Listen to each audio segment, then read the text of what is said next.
I wondered why we had to leave, but then um, they thought we were going to do sabotage, and we were suspected of, well, they were afraid of us, when actually we were so afraid that for our safety, our own safety.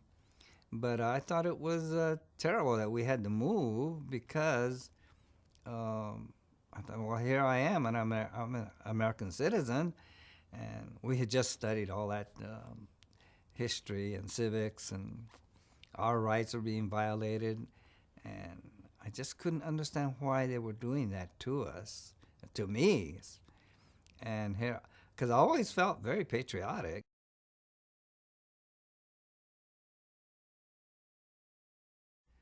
I guess it was actually the parents, the Issei parents, and the oldest child that had the burden of all this process. I remember at Santa Anita, uh, there was this family, this woman with this lady had two two children. I don't know what happened to the husband, but she was there with two little girls, and now I was 13, and in back on the back side of the stable on the other wall, I could hear uh, this the voice of this little girl consoling her mom, saying, "Don't worry, I will take care of you." And I felt a little ashamed. I thought, "Wow, here's this little girl," and I had never even thought about taking care of anybody but myself because I had sisters above me and my parents were okay. And so, following day, I went to see. I wanted to see what this person looked like, and I went around to the back and I waited till they came out. And here was this little girl, couldn't have been more than 9 years old, but she was the oldest child. Her sister must have been about 4 or 5. And here she was carrying the burden of being the leader in the family and taking care of the family.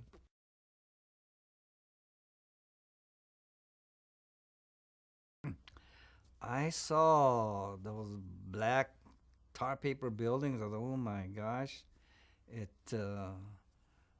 I didn't know the word concentration camp at the time, and it just looked like a whole bunch of barns. It looked so dark and depressing, and it was scary. I guess not scary. It was more apprehension, I guess. Yeah, worrying about the unknown. And but once we got in there, in the rooms, there was this one. I guess that room was 20 by 20 or something like that, and it was our whole family was going to have to live in there.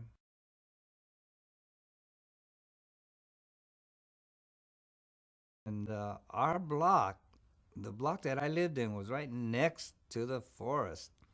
And so, even though there was a sentry tower and it was manned at the time, this was about 3 or 4 days after we got into our barracks. I met a friend, and we thought, well, we would sneak out into the forest. And here we were sneaking through the barbed wire, thinking, oh, he can't see us. But of course, they could see, but it was okay. And so that was the first time ever that I'd been in a what you call a forest, and it was really amazing. It was magic.